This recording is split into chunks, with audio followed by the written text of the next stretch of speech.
खेडकर कुटुंबियांच्या थर्मोव्हेरिटा कंपनीचा लिलाव होण्याची शक्यता आहे। कंपनीचा नियमित कर भरला नसल्याने ही कारवाईची शक्यता।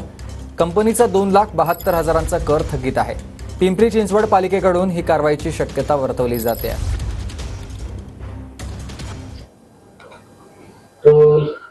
पिंपरी चिंचवड महानगरपालिकेच्या कर संकलन विभागाचे प्रमुख निलेश देशमुख सर आपल्या सोबत आहेत। सध्याला पूजा खेडकर यांची कंपनी देखील त्या ठिकाणी होती, त्यांना देखील आपण नोटीस बजावली होती। त्यांना देखील हा जो नियम जो आहे तो लागू असणार आहे आणि किती दिवस त्यांना नोटीस देऊन झाले आणि त्यांची ती प्रक्रिया किती दिवसानंतर सुरू होईल?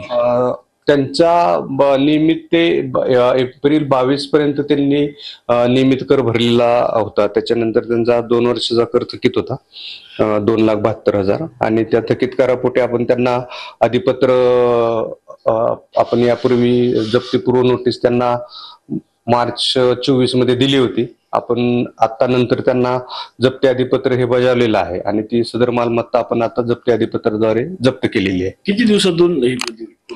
सर्वसाधारणतः आता हे जप्ती अधिपत्र बजावल्यानंतर 21 दिवस आपण त्यांना वेळ देतो। 21 दिवसानंतर ती मालमत्ता लिलावासाठी तयार होते। रणजित जाधव, TV9 मराठी, पिंपरी चिंचवड।